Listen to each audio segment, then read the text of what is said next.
You were gone for 12 years, Isaac, but I never stopped waiting. Her voice cracked. I stared at her, the woman who called herself my wife, and whispered, "You should have stopped." The mirror shattered beneath my fist, glass cutting into my skin. Blood mixed with the reflection of a stranger's face, older, hollow, and worn. Behind me, she sobbed. 3 children stood frozen in the doorway. They said I was a miracle. But in that moment, I knew the truth. I wasn't alive. I was a ghost who had woken up in someone else's life. My name is Isaac Allen. I'm 40 years old, or that's what they tell me. I remember being 28, driving home in the rain, headlights, a crash, then nothing. When I opened my eyes, everything had changed. The hospital room smelled sterile. My parents stood by the bed, gray-haired, older than I remembered, and beside them, her, Kara. She said she was my wife, that we had 3 children. I stared, waiting for a spark of memory. Nothing. Just silence pressing on my chest. "Where's my wife?" I asked, and her face broke. The doctor told me the year, 2019. I'd been asleep for 12 years. They said Kara visited every day, hoping I'd wake, that we had a home, a life. But all I saw were strangers, mourning a man I didn't know how to be. When they brought me home, everything looked perfect. Photos on the walls, toys on the floor, smiles that didn't reach their eyes. Kara touched my arm gently. "You're safe now." Safe. The word felt foreign. I wasn't safe. I was lost inside a life I'd never lived. That night, I looked at her sleeping beside me and whispered into the dark, "You deserve the man who loved you, not the one who just woke up." I thought time had stopped when I crashed, but it hadn't. The world moved on. It just left me behind. When Dr. Green asked what I remembered last, I didn't hesitate. "My sister's birthday," I said. 2007. Silence filled the room. Not the kind that waits, the kind that suffocates. My mother covered her mouth, trying to hold back a sob. My father looked down, his hands shaking. I glanced between them, confused, waiting for someone to explain. Then Dr. Green spoke softly, as if the truth might shatter me. "Isaac, it's 2019. You've been in a coma for 12 years. 12 years. The words barely made sense. They hung in the air like smoke, twisting, fading, but never disappearing. I turned toward my parents, the gray in my father's hair. The wrinkles at the corners of my mother's eyes. They weren't the people I remembered. They were older, fragile, ghosts of their own. And then there was Kara. She sat close, her hands trembling in her lap, eyes wet but steady. "You've been gone a long time," she whispered, "but you came back." I didn't know what to say. I wanted to believe her, to feel something, but the space between us felt like an ocean. I didn't recognize her, not her voice, not her touch, not the wedding ring she said I gave her. When they finally left me alone, I walked to the bathroom, my legs weak. The fluorescent light flickered above the mirror. I stared at the man staring back. The face was older, the jaw heavier. A scar ran along my temple. There were lines under my eyes. Deep, tired, carved by years I didn't remember living. I leaned closer. The eyes looked familiar, but the rest, no. It wasn't me. My voice broke into a whisper. "The man in the mirror, he's not me." I pressed my hand against the cold glass, trying to find the 28-year-old hidden somewhere behind those eyes, but he was gone. The world had taken 12 years from me and left behind a stranger wearing my skin. Kara brought me home a week after I woke up. The house looked perfect. Bright walls, framed smiles, warmth in every corner, but it wasn't mine. She guided me through the hallway like someone introducing a guest. On the wall hung our wedding photo, a man in a gray suit smiling, holding her hand. The eyes were mine, but the smile wasn't. There were pictures of birthdays, trips, holidays I'd never taken. I was in all of them, holding her, holding our children, laughing. Yet I had no memory of any of it. Every photo felt like proof of a life I'd never lived. Kara's voice was gentle. "This was your favorite chair. You used to fall asleep here after work." I nodded, pretending to remember, pretending to belong. That night, I couldn't sleep. The house breathed differently, full of sounds I didn't know. The hum of the heater, the creak of floors, a child murmuring in a dream. I sat on the bed, watching her sleep beside me. Her hand reached out, resting on mine. I miss this, she whispered. I pulled away.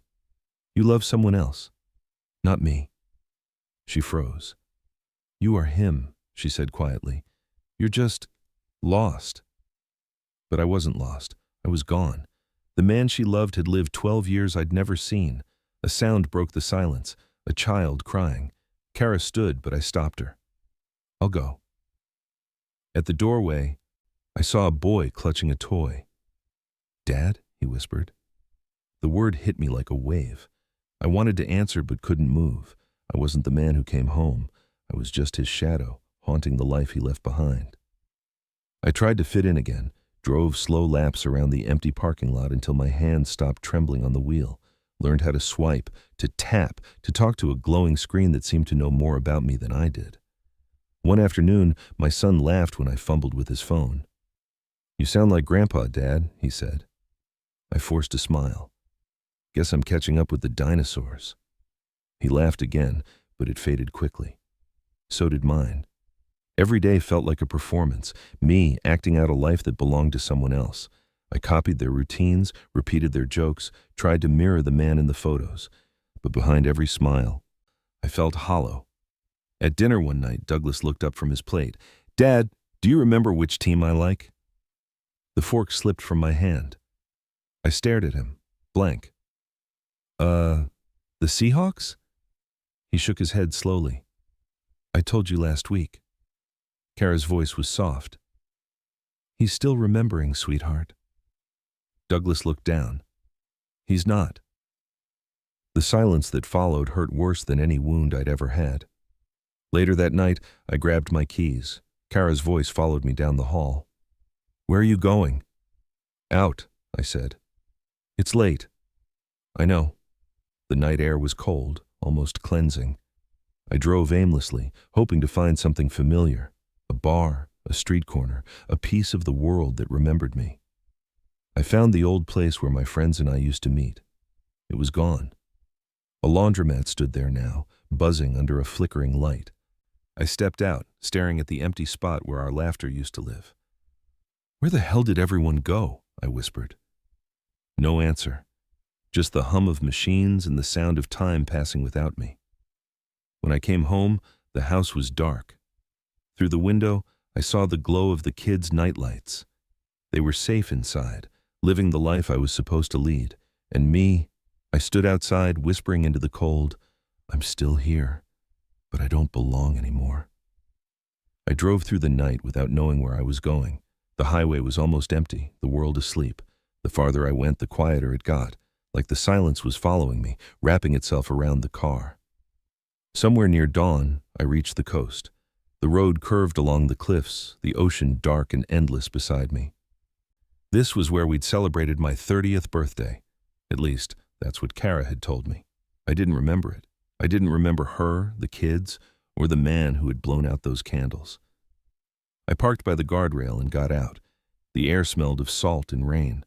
I stood there, listening to the waves crash against the rocks. For a second, I imagined the younger me, laughing, surrounded by friends, full of plans. Then it hit me. That man was gone. The emptiness came fast, sharp, uncontrollable. I gripped the rail, trying to breathe, but the weight in my chest only grew heavier. When the tears came, I didn't fight them. I cried until my throat burned. By evening, I found a small bar by the pier. The neon lights flickered like they were tired of trying to shine. I ordered whiskey. It tasted like metal and memory. A young woman sat beside me, maybe 25, hair dyed the color of summer. She glanced at me, curious. Rough night? I gave a short laugh. Rough life, she smiled, studying my face. You look like someone trying to live another man's story. I froze. What did you say? She shrugged. You just don't seem here. Like you're borrowing someone else's life for a while.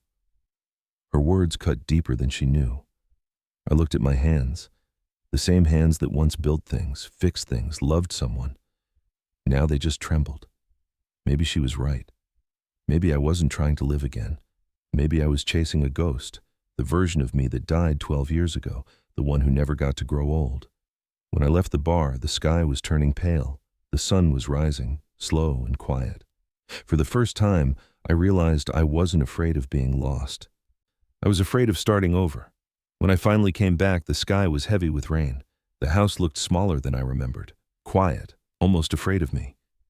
My headlights cut through the mist and landed on her. Kara was sitting on the porch steps, her hands clasped together, eyes red and swollen. She didn't move when I got out of the car, just watched me, like she wasn't sure if I was real this time. For a long moment, neither of us spoke. The sound of rain filled the space between us. Then she whispered, her voice raw, trembling. "I've waited for you twice, Isaac. Don't make me wait again." The words stopped me cold. I wanted to say something, to apologize, to explain where I'd been, why I'd run, but nothing came out. So I walked toward her, slow and unsure. When I reached the steps, she looked up, her eyes full of anger, love, and exhaustion all at once. I knelt down and took her hands. They were cold but familiar, like something I'd been missing without knowing it. "I don't remember who I was," I said quietly, "but I want to be someone who doesn't leave again." Her tears fell, one by one, onto my fingers. Then she leaned forward and pressed her forehead to mine. "Then stay." For the first time, I did. I stayed.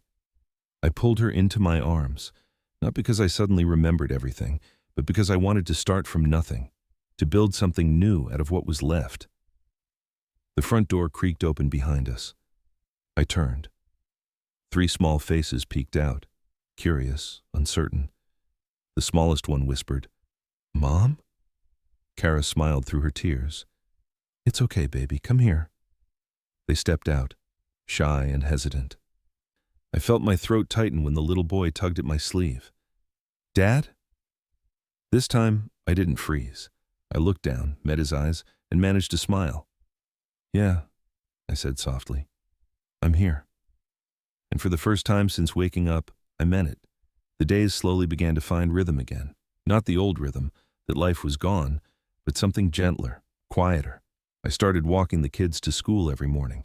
At first they were shy, keeping a small distance between us. But one morning, Leo reached for my hand without thinking. His small fingers wrapped around mine like it was the most natural thing in the world. That simple touch felt like forgiveness. In the afternoons, I helped Kara in the kitchen. I burned the first few dinners, ruined the sauce twice, and once nearly set the towel on fire. She laughed so hard she cried. It was the first time I'd heard her laugh like that since I woke up. I still didn't remember the man she married, but I started learning who I could be for her now. Someone who listens, who shows up, who tries. Sometimes memories would flicker, a smell, a sound, a place, but they disappeared before I could hold on to them. Maybe I didn't need them anymore. Maybe the past wasn't what defined me now. One evening, after dinner, I sat with Douglas on the porch. He was quiet, taller than I remembered from the photos, but still had that guarded look in his eyes. I took a deep breath. "I don't remember what you were like when you were little," I said, "but I know what you're like now, and from now on, I'm not going to miss another moment of it." He didn't answer right away. Then he nodded, his voice low. "Okay, Dad." The word Dad sounded different this time, not out of habit, but out of choice. Later that night, we all sat around the table. The light was warm, soft, glowing over plates, laughter, and crumbs. Kara leaned her head against my shoulder. The kids talked over each other, telling stories, their voices filling every empty corner inside me. I didn't know if I'd ever remember the life I lost, but as I looked around that table, I realized it didn't matter. I was building something new, a life not remembered, but lived. It was my birthday, the first one I actually remembered in this new life. The house was filled with the smell of cake and laughter. The kids had made cards out of colored paper and glue. Kara stood by the table, holding a small, wrapped box. She handed it to me with a soft smile. "Open it." Inside was a small silver mirror, simple, elegant. On the back, engraved words caught the light. "For the man who found his way back." For a long moment, I couldn't speak. The reflection staring back wasn't the stranger I'd once feared. There were still lines on my face, a scar on my temple, the weight of years I hadn't lived. But there was something else, too. Peace. Kara stepped closer. "You came back to us," she whispered. "Not the same, but still you." I smiled, truly smiled, for the first time in years. Maybe I didn't find my way back, I said softly. Maybe I just finally stopped running. The children's laughter echoed from the next room. Kara leaned in, resting her head against my shoulder. I looked at the mirror again, not at who I was, but at who I'd become. I wasn't the reckless man of 28, chasing thrills and outrunning fear. I wasn't the broken patient who woke in confusion and pain. I was Isaac Allen, husband, father, survivor. And as I set the mirror down, I realized something simple and profound. Life hadn't given me back what I'd lost. It had given me something better, a second chance to be present, to be loved, to be here. They said I was lucky to wake up, but luck has nothing to do with it. Because life doesn't wait for us to remember who we were. It invites us to become who we're meant to be.